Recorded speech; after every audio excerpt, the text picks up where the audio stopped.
কেমন আছো? আশা করি খুব ভালো আছো। তোমাকে সুস্বাগতম জানাচ্ছি আমার স্বপ্নউড়ান চ্যানেলের নতুন ব্লগ ভিডিওতে। আজ আমি জীবনে প্রথম ব্লগ ভিডিও করছি। জানি না কেমন হবে। তো আজ যেহেতু সূচনা, তাই কিছু কথা বলছি তোমার সাথে কিংবা তোমাদের সাথে।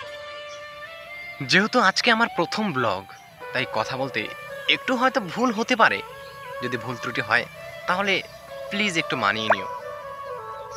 জানি না যে আমি তোমাদের মন জয় করতে পারবো কি না, কিন্তু আমি পুরোপুরি চেষ্টা চালিয়ে যাব। আমার যতটুকু সামর্থ্য আছে আমি সবটুকু দিয়ে চেষ্টা করব তোমাদের মন জয় করার।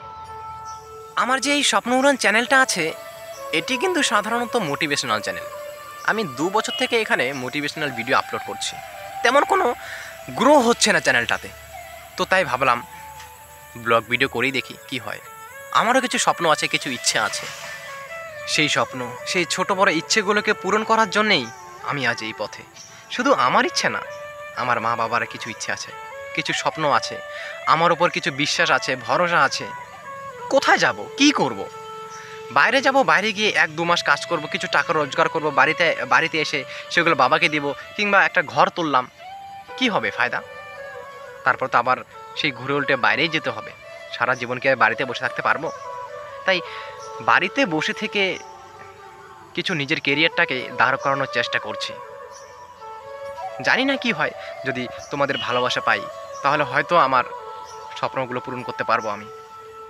আচ্ছা, তোমাকে একটি কথা বলছি, ভাগ্য কি হয়? ভাগ্য কি সত্যি হয়? আমাদের বাড়ি থেকে বলে যে তোর ভাগ্যে যা আছে তাই হবে। অনেকেই বলে, আমার বন্ধু বান্ধবও বলে যে তোর ভাগ্যে যা আছে তাই হবে, তুই যাই করিস না কেন। কিন্তু আমার কি মনে হয়, ভাগ্য বলে তেমন কিছু হয় না। যা হয় শুধু নিজের কর্মের ফল। যদি আমি কর্ম করি, যা ফল পাবো সেটাই আমার ভাগ্য। তাই ভাগ্যের ভরসায় বসে না থেকে আমি ধীরে ধীরে আমার কর্ম চালিয়ে যাচ্ছি।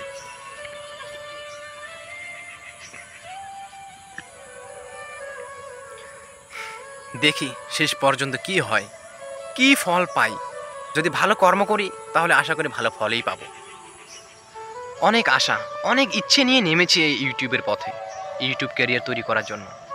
প্রথমে অনেক ইউটিউব চ্যানেল খুলেছিলাম আমি, কমপক্ষে 10-12টা তো খুলেছিলাম। 5-6টা চ্যানেলের মধ্যে শুধু কপিরাইট আর কপিরাইট। কী করবো আর, ডিমোটিভেট হয়ে সেই চ্যানেলগুলো বাদ দিতে বাধ্য হলাম। তো ধীরে ধীরে যখন আস্তে আস্তে বুঝতে শুরু করলাম যে কীভাবে কী করতে হয়, কীভাবে এডিট করতে হয়, কীভাবে ভিডিও ছাড়তে হয়, কোথা থেকে গান ডাউনলোড করতে হয়, নো কপিরাইট সং কোথা থেকে পাবো, তো ধীরে ধীরে সেই বিষয়গুলো আস্তে আস্তে মাথায় ঢুকতে লাগলো। তারপর স্বপ্ন উড়ান চ্যানেলটা খুলেছি। আর স্বপ্ন উড়ান চ্যানেলটা খোলার পিছনে মূল উদ্দেশ্য ছিল একটা নারী, যাকে ভীষণ ভালোবাসতাম। কিন্তু প্রথম যেহেতু ভালোবাসা, একটু আঘাত তো লাগেই। তো সেই আঘাতকে আমি নিজেকে মোটিভেট করে আমি এই স্বপ্ন উড়ান চ্যানেলটা খুলেছি। এখনও এই চ্যানেলটিকেই আমি টিকিয়ে রেখেছি, ধরে রেখেছি। তোমাদের ভালোবাসা থাকলে আরও বড় জায়গায় যেতে পারবো। আমার বর্তমান বয়স 21+ চলছে, কিন্তু এখনও পর্যন্ত তেমন কিছু করতে পারিনি।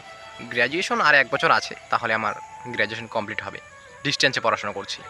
আর বাড়ির পাশে টিউশন সেন্টার আছে, স্টার এডুকেশন একাডেমি গাইড। তো এখানে আমি আপাতত 6, 7, 8 টিউশন পড়াচ্ছি, তার সাথে এই ইউটিউব চ্যানেলটাও চালাচ্ছি। বাইরে গিয়েছিলাম শিলিগুড়ি, কলকাতা, এইসব জায়গায় গিয়েছিলাম, কিন্তু ভালো লাগে না। বাড়ির এই গ্রামের পরিবেশেই আমার কাছে ভীষণ ভালো লাগে। তাই এখন শুধু বাড়িতেই থাকি আর এই গ্রামের পরিবেশেই থাকি। আর যা হাতের কাছে টুকটাক কাজ পাই, সেই কাজগুলো করি নিজের পকেট খরচ চালানোর জন্য। বাবার কাছে তো আর হাত পাততে পারি না এখন, তাই না? সত্যি কথা বলতে, ক্লাস 8 থেকে এখন পর্যন্ত আমার নিজের যা যাবতীয় খরচ আছে সব টুকটাক কাজ করেই আমি চলছি। বিশ্বাস করবেন না বললে, ক্লাস 8-এ আমি ঘোকসাডাঙ্গায় টিউশন পড়তাম। তো টিউশন টিচারের নামটা উল্লেখ করছি না। তো সেই টিচার এখনও আমার কাছে 2000 টাকা পান। সেটা আমার মাথায় এখনও আছে। দুজন পান আমার কাছে, একজন পায় 1000 টাকা, একজন পায় 2000 টাকা। তো আমি তেমনভাবে ইনকাম করতে পারছি না দেখে আমি ওই টিচারকে এখন আমি টাকা দিতে পারিনি। কিন্তু হ্যাঁ, দিব।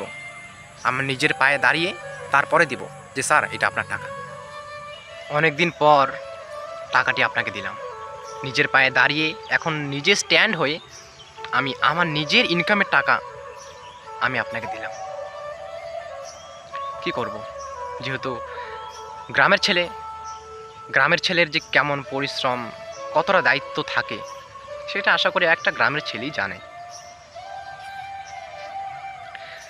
বাবার ভরসা তো করাই যায় না ধরতে গেলে। বাবা কৃষিকাজ করে, তো সাথে সাথে বাবাকেও কিছু হেল্প করতে হয়। বাবা কজনকে চালাবে? আমাদের বাড়িতে মোট 5 জন। আমি সবার ছোট, আমার দিদি, মেঝো, আমার দাদা, মা আর বাবা। আমার দিদিকে টেনে টুনে মুর্শিদাবাদ থেকে কোনো মতে ডিএলএড কমপ্লিট করিয়েছে। আমার দাদাও বাড়িতে থেকেই গ্র্যাজুয়েশন কমপ্লিট করেছে। এখন দিদি আপাতত বাড়িতেই আছে, দাদাও বাড়িতে, আর আমিও বাড়িতেই আছি। সন্ধে হয়ে এসেছে প্রায়, দেখতে পাচ্ছ। তো আর দেরি করি না, যদি এই কথা বলতে আমার কোনো ভুল ত্রুটি হয়ে থাকে তাহলে ক্ষমা করে দিও, একটু মানিয়ে নিও প্লিজ। আর তোমাদের ভালোবাসা ছাড়া কিচ্ছু হবে না। জীবনে কিছু করতে গেলে প্রথমত নিজের বিশ্বাস আর ভরসা, ভালোবাসা তো লাগেই। বিশেষ করে ইচ্ছে শক্তিটা খুব বেশি প্রয়োজন। আমার ইচ্ছে আছে, তাই উপায়ও খোঁজার চেষ্টা করছি। যদি ইচ্ছে থাকে তাহলে উপায় থাকে, সেটা সত্যি। তাই ইচ্ছে আছে, উপায়ও আছে, এখন শুধু চেষ্টা করে যাচ্ছি। এখন যা কিছু আছে সব উপরওয়ালার হাতে।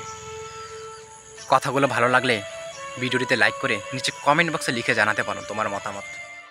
আমার চ্যানেলটিকে এখনও সাবস্ক্রাইব না করে থাকলে তাড়াতাড়ি সাবস্ক্রাইব করে দিও। ভালো থেকো।